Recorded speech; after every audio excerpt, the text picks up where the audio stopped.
Iya,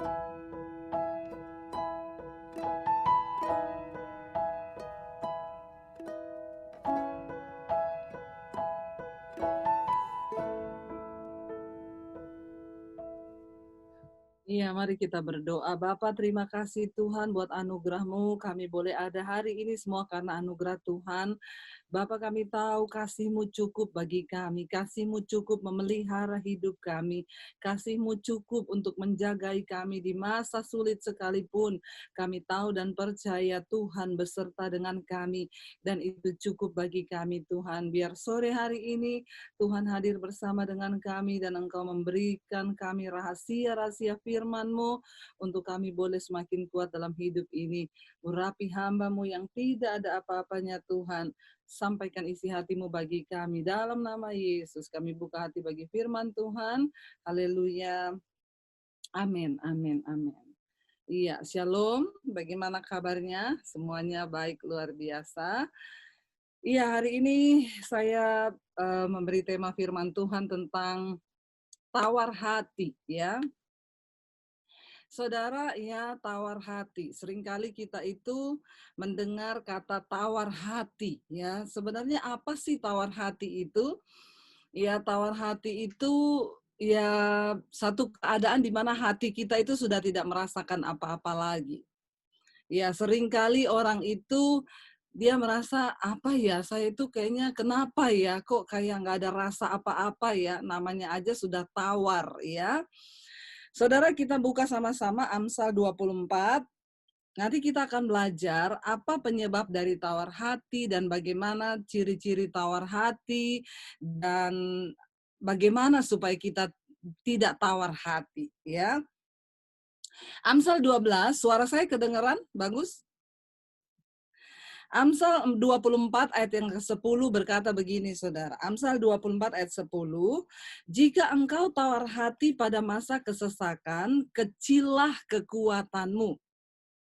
Jika engkau tawar hati pada masa kesesakan, maka kecillah kekuatanmu. Ya, ternyata yang pertama penyebab tawar hati itu adalah kesesakan. Ya, sesak apanya Bu? Bajunya? Ya udah pasti kalau bajunya sesak juga bikin tawar hati. Terutama buat ibu-ibu ya. Kalau berat badannya naik kayaknya sesek gitu ya. Bukan hanya bajunya tapi hatinya juga sesek. Biar semua tersenyum dulu dong. Saya pengen lihat wajah-wajah yang tersenyum ini. Haleluya ya. Walaupun di Zoom harus tetap kelihatan cantik. Amin. Iya, kenapa orang tawar hati? Yang pertama ternyata karena ada kesesakan. Siapa yang lagi sesek hari ini? Iya, semua lagi lega ya, tidak sesek ya. Iya, semua lagi tidak sesek. Iya, Saudara, penyebab pertama orang bisa tawar hati itu karena ada kesesakan. Ada masalah. Ya, masalah apa? Masalah rumah tangga. Masalah apa? Masalah keuangan. Masalah apa? Masalah sakit penyakit. Masalah apa? Masalah ketakutan. Ya, ada begitu banyak masalah dalam hidup kita.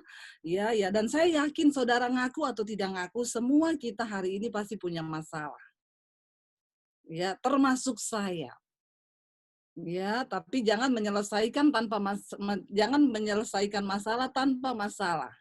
Itu namanya penggadaian. Ya, saudara, jangan tawar hati pada masa kesesakan. Kenapa? Karena jika kita tawar hati pada masa kesesakan, kecillah kekuatanmu.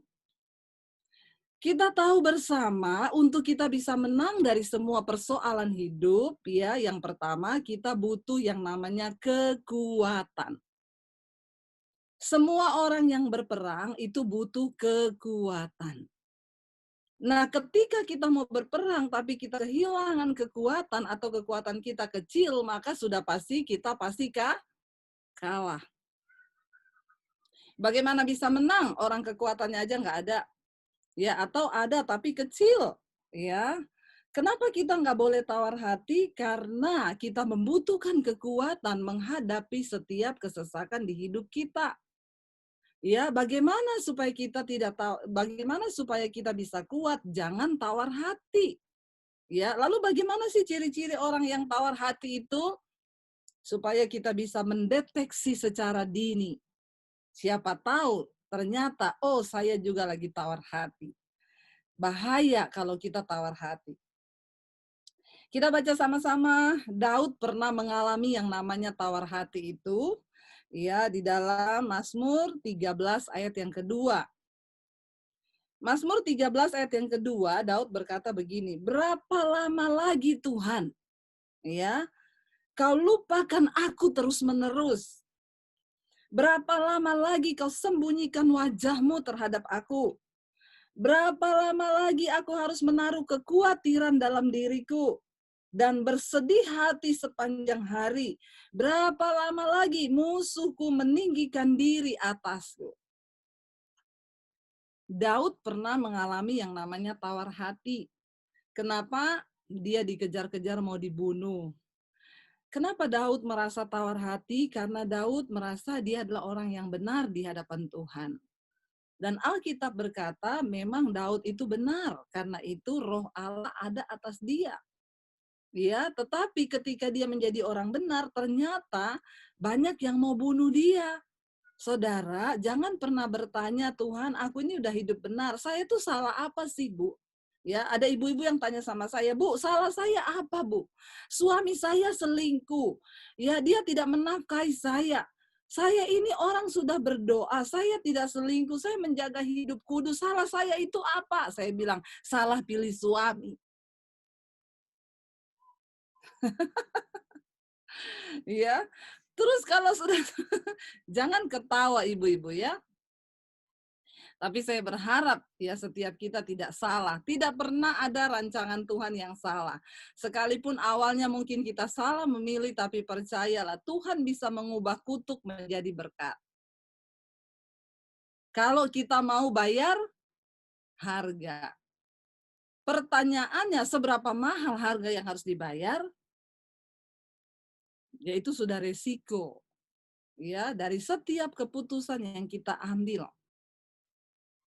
Saudara, ya, ketika kita menghadapi persoalan, tantangan, orang itu tawar hati yang pertama, cirinya itu seperti Daud, dia bertanya, "Berapa lama lagi Tuhan?" Adakah di antara kita yang hari-hari ini bertanya begitu?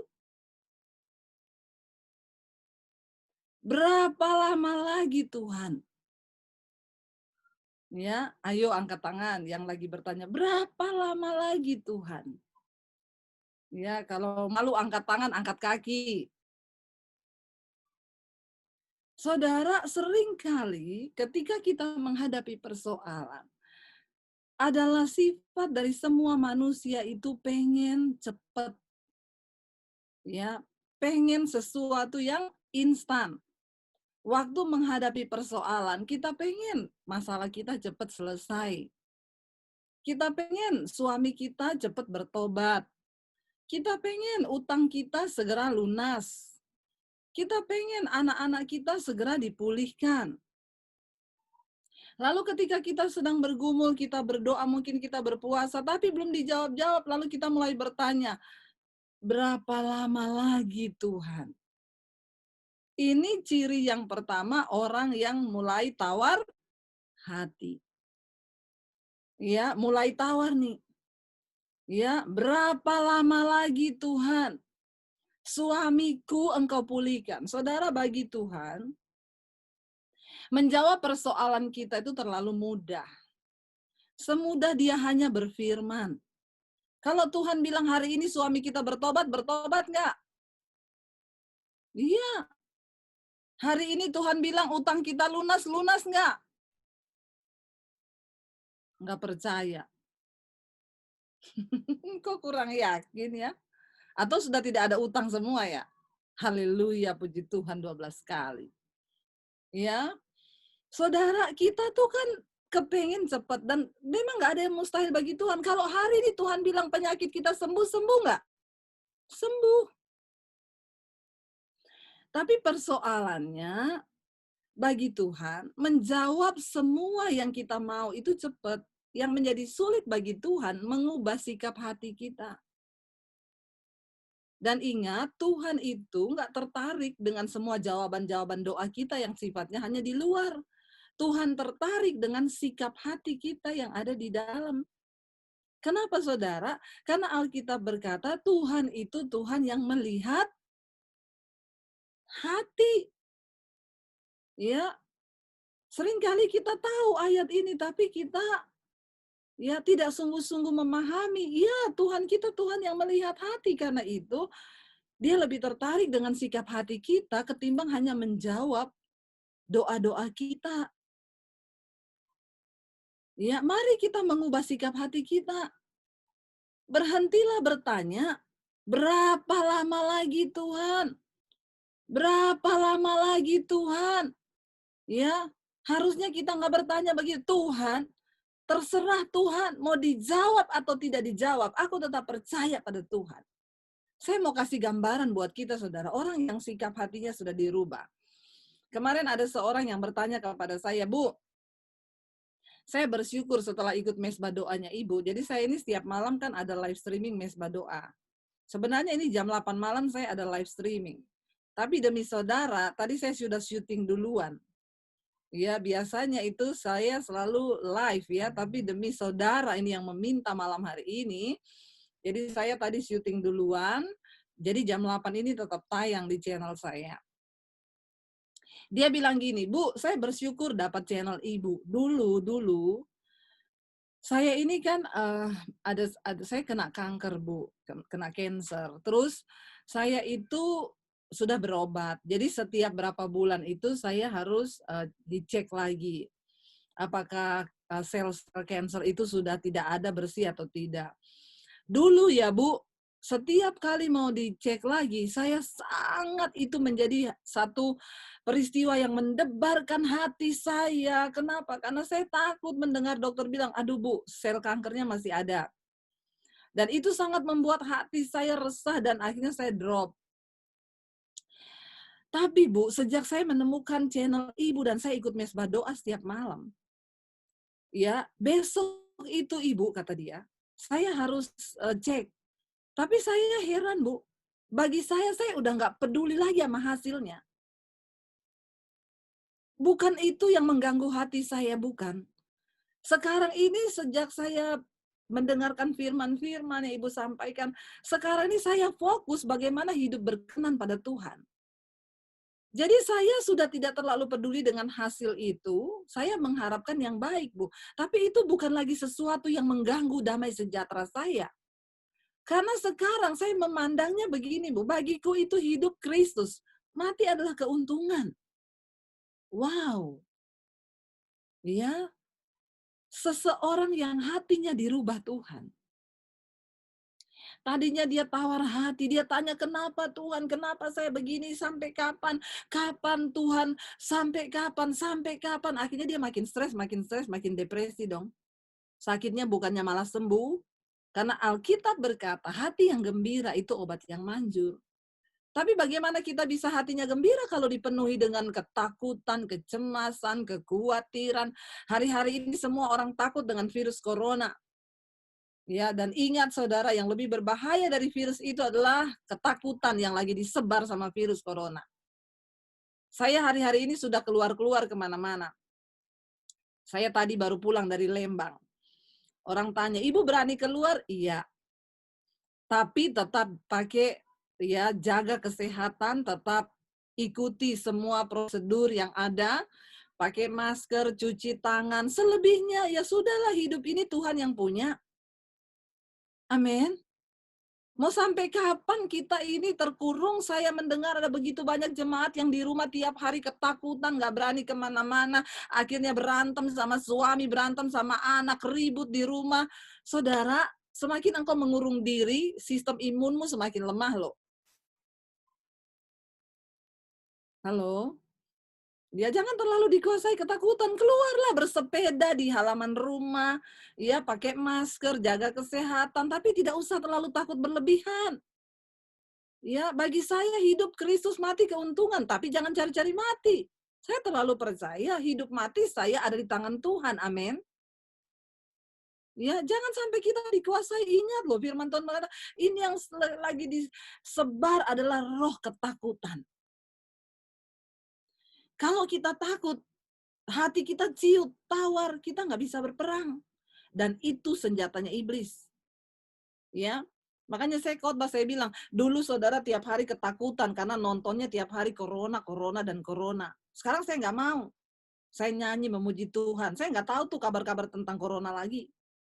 Apa yang engkau dengar, itu yang akan membentuk imanmu loh saudara ya. Makanya dulu apa dikit, aduh corona, di dapur corona, di sini corona, aduh corona semua corona, demam dikit corona, corona. Ya saya pikir-pikir kita harusnya nyanyinya, kiri kananku ada Tuhan, sekelilingku ada Tuhan. Jadi ganti, kiri kananku ada virus, sekelilingku ada virus.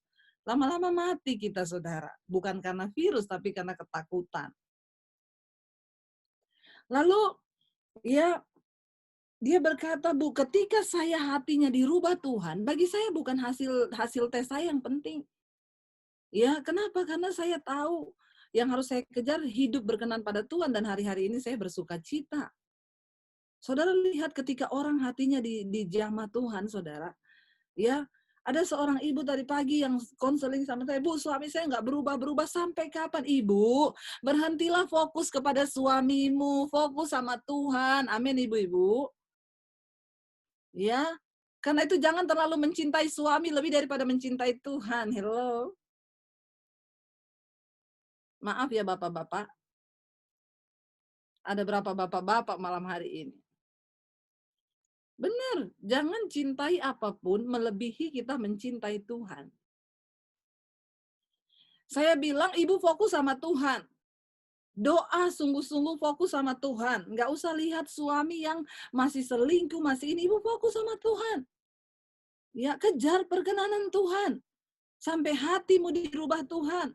Waktu hatimu dirubah Tuhan, kita juga berubah, maka suami pasti juga berubah.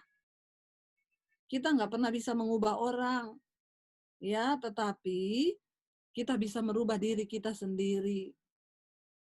Amin. Ya.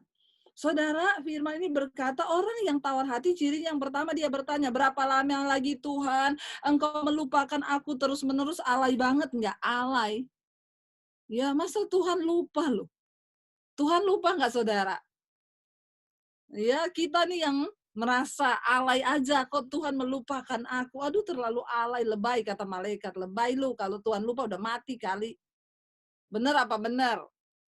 Ya kalau Tuhan udah lupa nggak dikasih oksigen lagi, kita nggak bisa bernapas. Berhentilah alay. Ya, apalagi bertanya, Tuhan berapa lama lagi Engkau lupakan aku Tuhan? Ya, berapa lama lagi kau sembunyikan wajahmu terhadap aku? Ada orang-orang saudara yang sudah tidak bisa mengalami Tuhan. Bu, saya doa, tapi nggak bisa alami hadirat Tuhan. Saya bilang itu pasti hatimu tertutup kabut. Bukan Tuhan yang menyembunyikan wajahnya, tapi mata hatimu yang sudah tidak bisa melihat Tuhan. Kenapa? Karena masalah dan kesesakan hidupmu menutup pandanganmu terhadap Tuhan. Amin. Ya, jangan mau tawar hati. Saya saudara mau di mobil, di kamar mandi, mau di mana aja begitu nyanyi nangis. Ngalami Tuhan langsung, hadiratnya langsung. Kenapa? Karena hati saya nggak mau hati saya dikotori oleh apapun. Belajar jaga hati. Tuhan itu ya melihat hati kita. Jadi kalau hati kita tawar, apalagi ini alay, berapa lama lagi kau lupakan aku, berapa lama lagi kau menyembunyikan wajahmu daripadaku, berapa lama lagi aku harus menaruh kekhawatiran dalam diriku. Orang yang tawar hati itu penuh dengan kekhawatiran. Itu ciri tawar hati. Ada di sini yang tawar hati, yang khawatir, khawatir akan hari depan, khawatir akan masa depan. Tuhan berkata, coba pakai firman Tuhan untuk hidup hari-hari ini, saudara. Ya, jangan terlalu dengar berita-berita sampai saudara tidak lagi hatinya penuh firman. Kalau engkau khawatir, aduh saya nanti besok firman Tuhan berkata, jangan khawatir. Kesusahan sehari, cukup untuk sehari. Besok ada kesusahannya sendiri. Hari ini aku sehat, bersyukur, puji Tuhan, haleluya 12 kali. Alhamdulillah. Amin. Lu benar nggak saudara? Karena kalau engkau biarkan kekhawatiran di dalam hatimu, maka engkau akan jadi tawar hati. Makin lama makin tawar, makin tidak bisa merasakan Tuhan. Makanya ada orang-orang yang ngomong, "Bu, saya tuh masih doa loh, masih baca Alkitab, Bu. Tapi kenapa saya nggak pernah merasakan hadirat Tuhan?" Bukan Tuhan menyembunyikan wajahnya, tapi hatimu udah tawar. Jangan khawatir.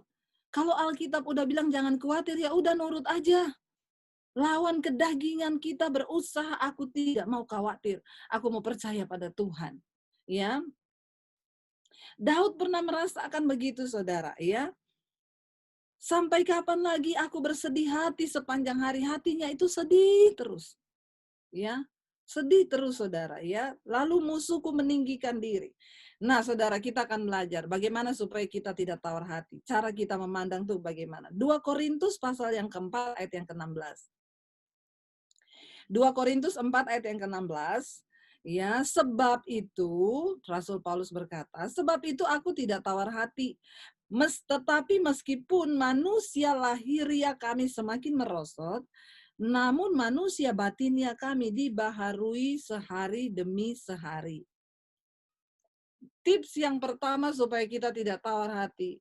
Yang pertama, baharui manusia batiniahmu. Katakan, amin. Jangan cuma sibuk permak, muka lahiriah, wajah lahiriah, manusia lahiriah dipermak terus. Ya, lalu bodinya dipermak, yang kurang ini, kurang itu. Ini banyak wanita sekarang begitu. Tapi lupa permak manusia batiniah. Ingat loh, manusia lahiriah kita satu saat akan pudar. Ya, makin tua. Kalau udah makin tua, biar mau ditarik pakai apapun tetap tua. Tapi manusia batiniah kita itu yang menarik di mata Tuhan. Ya, lebih daripada manusia lahiriah kita. Jangan gagal fokus, ibu-ibu. Seringkali para wanita hanya mementingkan penampilan luar, tetapi lupa membaharui yang di dalam. Padahal manusia batiniah kita inilah yang terpenting di hidup ini. Ya, benar, saudara. Ya, Rasul Paulus berkata, kami tidak tawar hati. Karena itu, meskipun manusia lahiriah kami merosot, namun manusia batinia kami setiap hari dibaharui dari hari ke hari demi hari. Mari saudara, kasih makan manusia batiniahmu. Dengan apa? Firman Tuhan, pujian, penyembahan. Isi dengan hal-hal yang berguna bagi manusia batiniah kita.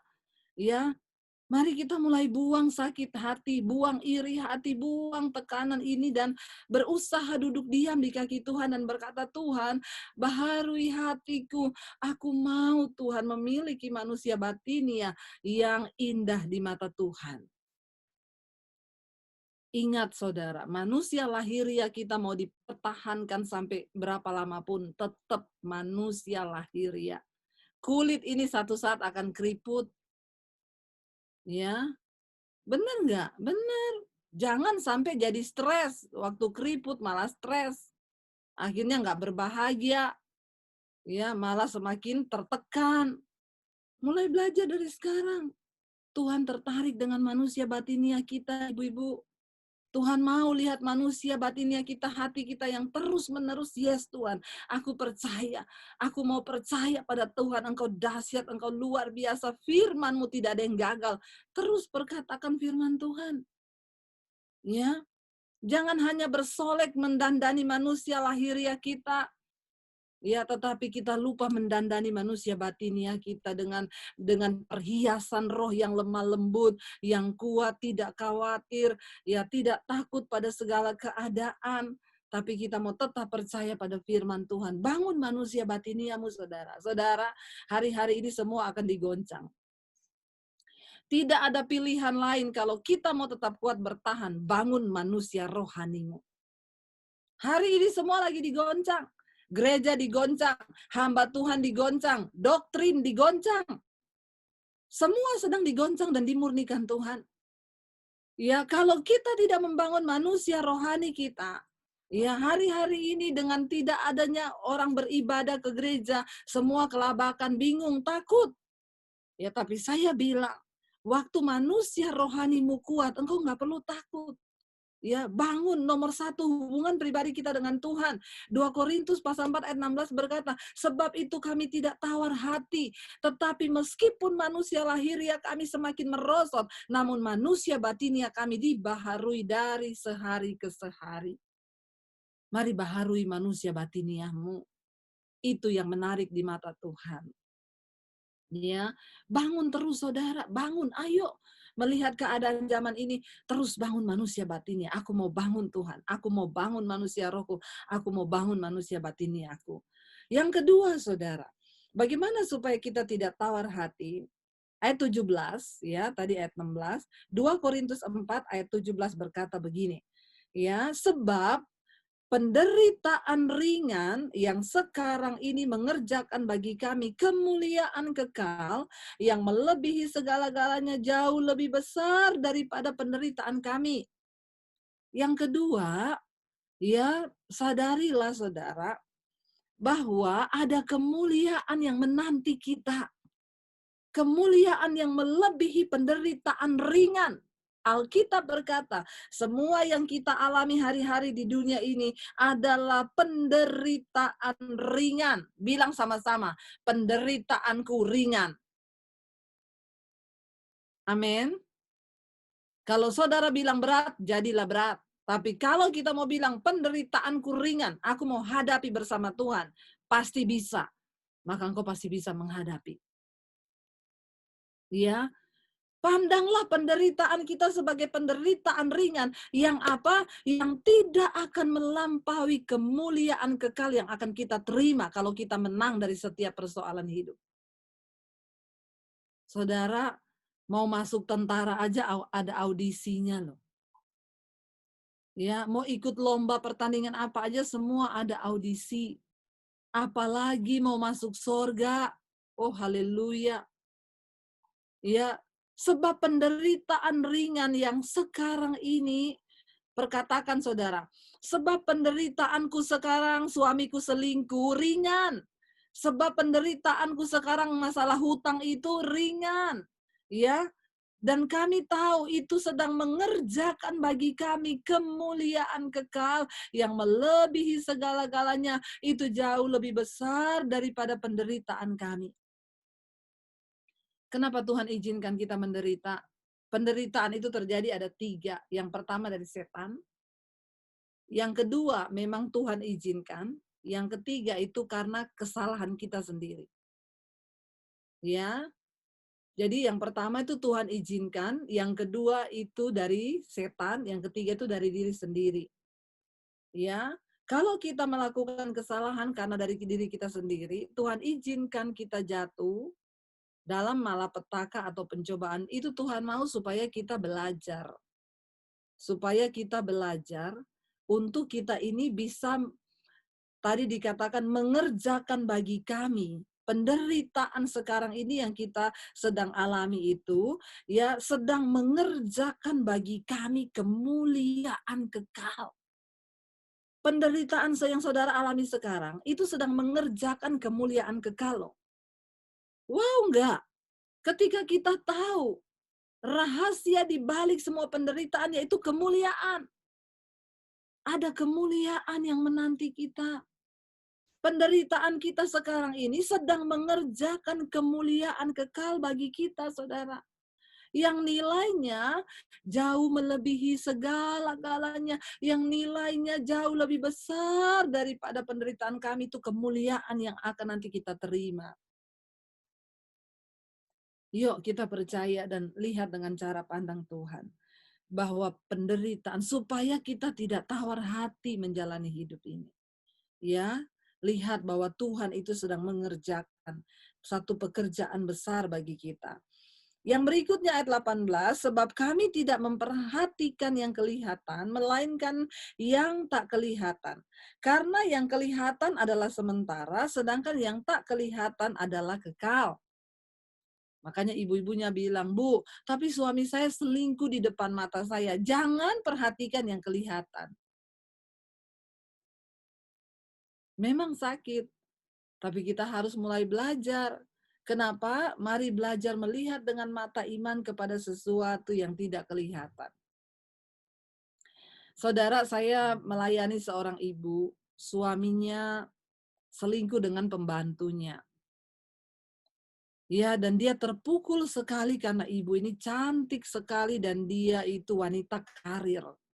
Ya, dan dia nggak sangka suaminya bisa selingkuh sama pembantunya. Dia terpukul sampai dia nggak bisa berdiri, pingsan terus. Pingsan terus, pingsan terus. Lalu akhirnya dia dibawa ke psikiater sama suaminya. Psikiaternya bilang gini, Bu, Pak, iya berat sekali yang Ibu alami. Dan ini memang tidak mudah. Ya, bahkan banyak yang mengalami gangguan kejiwaan. Ya, dan Bapak harus bisa menerima Ibu. Ya, Ibu akan seperti ini terus karena dia juga nggak bisa makan, nggak bisa tidur, ya. Ibu akan seperti ini tuh selama 6 bulan, kata dokternya, kata psikiaternya. Ini akan selama 6 bulan seperti ini. Ya, jadi Bapak harus mengerti karena ya memang tidak mudah, tidak gampang katanya. Akhirnya dia berkata kepada psikiaternya, saya boleh nggak cari pendeta? Psikiaternya bilang boleh. Tapi harus pendeta yang perempuan. Lalu dia teringat saya, saudara. Lalu saya ditelepon, saya datang, saya ketemu dia.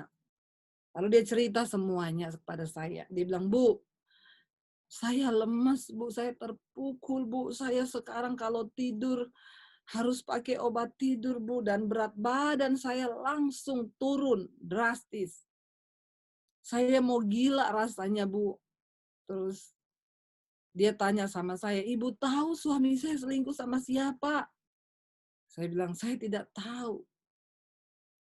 Ibu tahu dia selingkuh sama siapa, Bu? Sama pembantu, Bu. Itu yang bikin saya terpukul, Bu. Ya, kalau dia selingkuh sama artis siapa, Bu? Saya mungkin bisa menerima dengan lega, berarti saingan saya tuh artis. Pret. Tapi ibu dia selingkuh dengan pembantu saya sendiri. Saya bilang begini, Bu, yang pertama poinnya, ya berarti suaminya ibu termasuk sebenarnya laki-laki baik, suami baik. Kalau dia selingkuh sama artis atau di luar sana berarti memang dia tukang main perempuan. Kenapa dia bisa selingkuh sama pembantu? Ya mungkin karena itu yang terdekat dan mungkin juga perempuan itu menggoda karena memang ibu ini sering pergi keluar kota ninggalin suaminya. Ya. Lalu dia bilang gini, iya Bu, dan dokter bilang saya 6 bulan seperti ini. Saya bilang, Ibu ini tawar hati.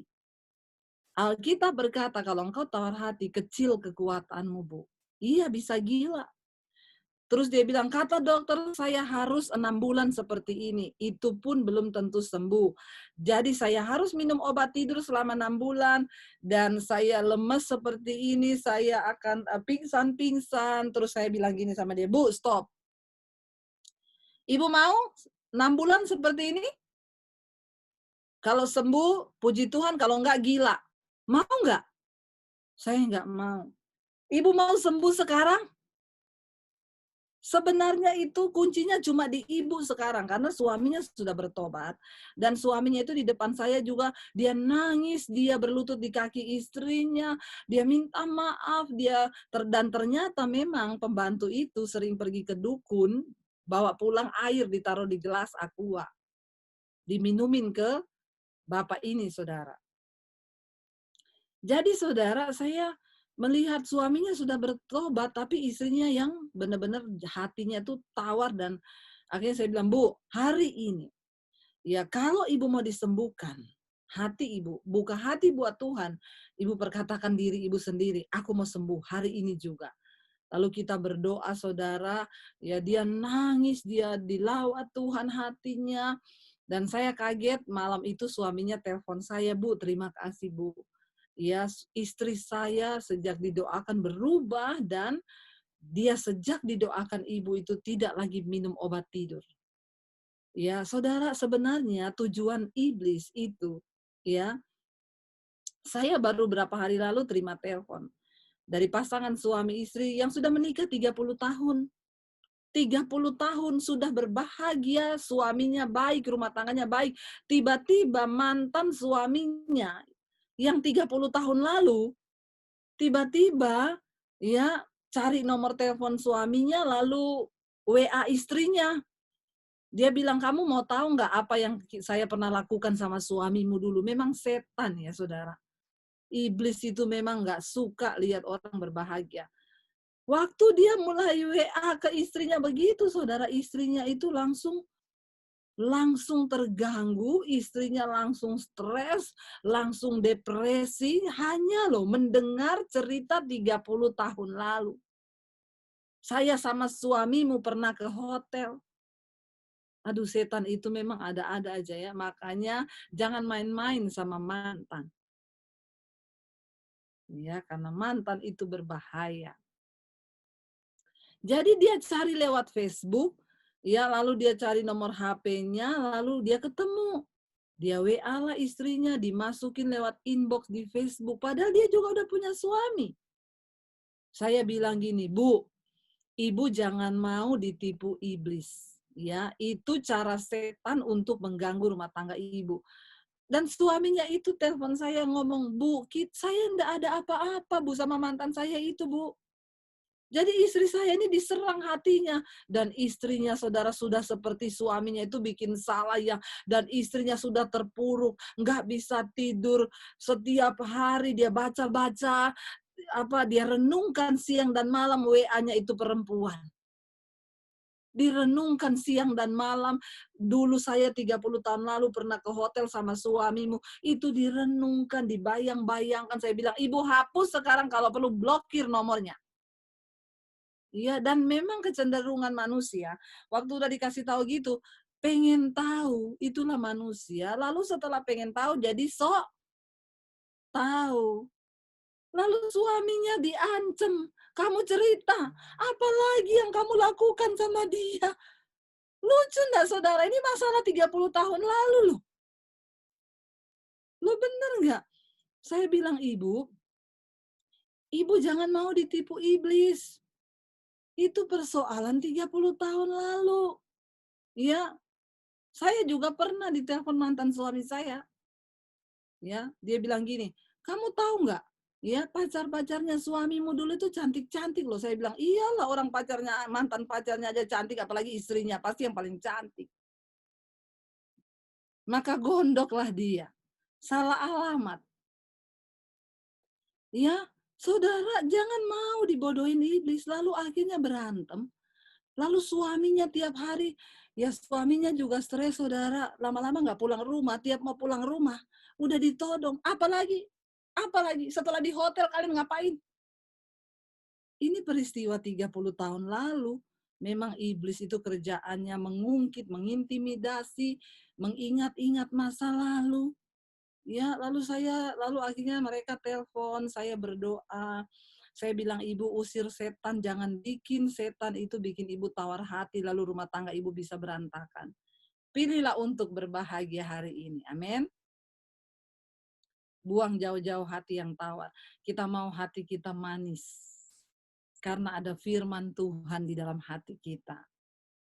Ada yang mau bertanya? 2 pertanyaan saja. Kalau pertanyaannya banyak nanti biar Ibu Eli yang menjawab. Bu, aku mau tanya mengenai tawar hati dalam kondisi sekarang ini. Kadang, kenyataan dan ya kita mau jalanin gitu loh, untuk bisa jangan sampai kita tawar hati. Tapi kadang-kadang dalam keadaan realnya itu, kadang-kadang kita bisa drop, ada rasa takut dan khawatir. Eee, Intinya sih, gimana ya supaya kita jangan sampai tawar hati, ke arah tawar hati gitu loh, Bu. Makasih, Bu. Iya. Jadi kan sebenarnya makanya Alkitab bilang jangan takut, jangan khawatir, karena dengan kekhawatiranmu juga engkau tidak bisa merubah apapun di dalam hidupmu. Dengan khawatir, dengan takut kita nggak bisa mengubah apapun. Jadi daripada kita sama-sama nggak bisa berubah, lebih baik ya bersukacita kan? Bener nggak? Tapi kan memang ya iblis itu hari-hari ini menebar roh ketakutan, roh kekhawatiran. Kenapa di firman Tuhan ditulis jangan takut, jangan khawatir, jangan takut, jangan khawatir.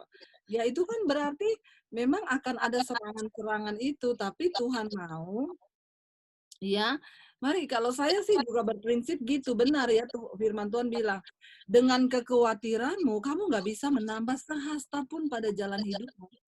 Jadi untuk apa kita khawatir? Lebih baik kita mengambil bagian kita, mempercayai firman Tuhan. Perlu ada dari diri sendiri, Bu, niat untuk benar-benar sungguh-sungguh ya memerintahkan pada diri, aku mau percaya Tuhan. Ya kayak Daud bilang, "Hai jiwaku, mengapa engkau tertekan? Pujilah Tuhan, hai jiwaku, pujilah Tuhan." Ya, seperti itu, Ibu. Selamat malam semuanya, shalom. Bu Devi, untuk kalau kepahitan itu apakah suatu bentuk dari tawar hati ya? Karena ketika masalah itu muncul menjadi sebuah kepahitan di dalam hati, akhirnya menjadi tawar hati. Bagaimana caranya untuk kita bisa melepas akan kepahitan itu? Iya, kalau kepahitan itu kayaknya kakaknya tawar hati deh, Bu. Iya, di atasnya tawar hati ya. Kalau tawar itu masih belum ada rasa, Bu. Tapi kalau sudah pahit, ya itu kan berarti sudah ada rasa. Kalau tawar itu masih belum ada rasa apa-apa. Jadi udah nggak bisa berjuang, udah nggak bisa. Kalau udah pahit itu benar-benar udah ketutup, Bu. Ya, banyak orang bertanya, "Bu, bagaimana cara melepaskan kepahitan?" "Bu, doakan saya." Saya bilang, "Saya tidak bisa berdoa untuk orang yang kepahitan. Karena itu harus niat dari hati." Ya, Alkitab sudah berkata, Yesus sudah bilang, ya, doakan berkati orang yang berbuat jahat padamu. Jangan kamu kepahitan, jangan membenci. Ya, kalau kita firman, pokoknya hidup ini aman kalau mau nurut firman. Udah nggak usah pakai alasan, tapi Bu terlalu sakit, saya nggak bisa, saya nggak ini, mau nuruti firman, saya itu makanya kalau ada orang konseling, Bu terlalu, lah Ibu mau ikut firman atau ikut siapa? Kalau nggak mau ikut firman nggak usah konseling. Jadi, mari kita tahu aja benar, yang sangat benar itu adalah mengikuti firman. Udah firman Tuhan tuh paling benar. Kalau Tuhan berkata, "Ampuni orang yang jahat pada kamu." Saya tahu itu Saudara, ternyata kenapa kita harus mengampuni orang yang bersalah, itu bukan untuk kebaikan orang itu saja, tapi terutama untuk kebaikan kita. Karena mengampuni itu adalah penawar racun kepahitan. Mengampuni itu penawar racun kepahitan dalam hidup kita. Doakan orang yang menjahati kita, doakan orang yang itu akan mengobati hati kita sendiri. Saya boleh bertanya lagi ya? Maaf, seringkali ketika saya mengingatkan firman, saya mau mengampuni, Bu. Tapi ketika, masalah itu muncul lagi seperti trauma begitu. Ketika ada hal yang sama seperti itu, kepahitan itu muncul kembali, Bu. Usir lagi aja. Ya Bu, 1 hari, waktu kita pertama kali mau mengampuni, 1 hari kan 24 jam. Maka iblis akan membayangkan wajah orang itu 24 kali 2, 48 kali di benak kita. Tengking setiap kali muncul dalam nama Yesus, aku mengampunimu. Nanti besok dia muncul tinggal 30 kali, Bu. Tengking lagi 30 kali dalam nama Yesus, aku mengampunimu. Besoknya lagi dia muncul tinggal 20 kali, Bu. Ibu tengking lagi dari yang marah tiap hari ibu tengking, lama-lama tinggal 1 kali dia muncul, ibu tersenyum dan berkata, terima kasih engkau telah melatihku tentang arti mengampuni. Oke. Cukup jelas ya Bu ya? Cukup jelas ya? Oke. Terima kasih buat pertanyaannya. Ya, baik. Cukup mungkin ya pertanyaan-pertanyaannya. Terima kasih Bu Debbie buat